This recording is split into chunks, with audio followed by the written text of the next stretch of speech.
मेरे चैनल में आपका बहुत बहुत स्वागत है। सभी को मेरा नमस्कार। देखिए, सभी व्रत कथाओं के बाद गणेश जी की कथा सुनना बहुत ही आवश्यक होता है, तभी हमारी कथा संपूर्ण होती है। तो आइए गणेश जी की कथा शुरू करते हैं।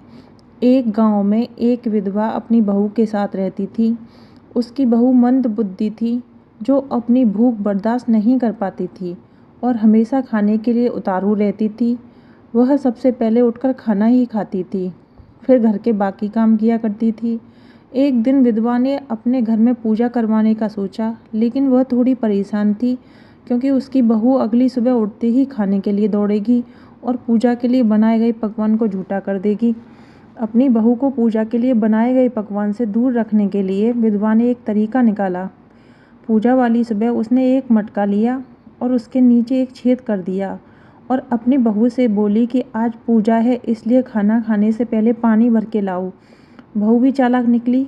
उसने देख लिया कि विधवा ने मटके के नीचे छेद कर दिया है, इसलिए वह अपनी साड़ी में आटा बांधकर पनघट पर चली गई। वहाँ उसने आटा निकाला और कुएं के पानी की मदद से बाटियाँ बनाने लगी। कुएं के पास ही एक शमशान घाट था, जहाँ चिता जलाई जा रही थी। बहू ने उसी की आँच से अपनी बाटियाँ सेक ली। उसकी बाटियाँ सूखी थी, तो वह पास में ही गणेश जी के मंदिर चली गई, जहाँ गणेश जी ने किसी ने चोला चढ़ाया हुआ था। उसने देखा कि गणेश जी की थोन पर घी लगा हुआ है। उसने उस घी को अपनी बाटी पर लगा लिया। उसका भोग गणेश जी को लगाकर वह बाटी खा ली और घर वापस चली गई। बहू की इस हरकत पर गणेश जी को बहुत गुस्सा आया और उन्होंने गुस्से में अपनी नाक पर उंगली चढ़ा ली। जब गांव वालों ने देखा कि गणेश जी ने अपनी नाक के ऊपर उंगली चढ़ा ली है, तो उन्हें मनाने के लिए बहुत ही प्रयत्न किया गया, लेकिन गणेश जी अपनी उंगली वापस नहीं उतार रहे। जब यह बात राजा को पता चली, तो राजा ने बड़े बड़े पंडितों और जोशियों को बुलाया और हवन करवाए, लेकिन गणेश जी फिर भी नहीं माने। सब बहुत चिंतित थे।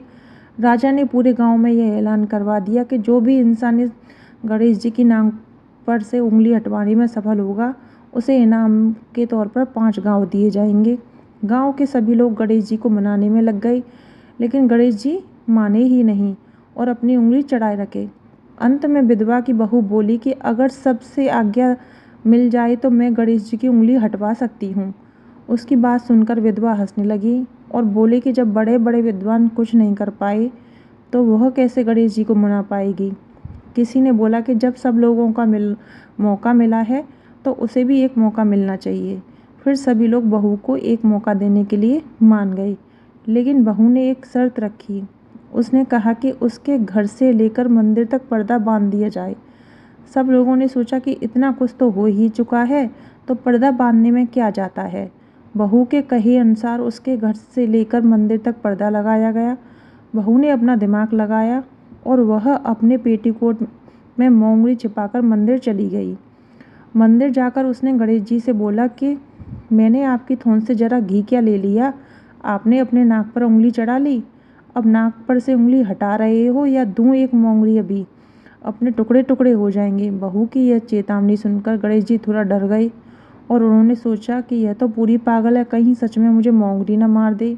गणेश जी ने बिना सोचे समझे अपनी नाक पर से उंगली हटा ली, जिसे देखकर गांववासी खुश हो गए और बहू का जयकारा करने लगे। राजा के ऐलान के मुताबिक बहू को 5 गांव इनाम में दिए गए। यह कथा सुनकर लोग गणेश भगवान से यह मांगते हैं कि जैसे उस बहू की बात मानी, वैसे ही सभी की बात मानना और सभी की मनोकामनाएं पूर्ण कर देना। यहाँ हमारी गणेश जी की कथा समाप्त होती है।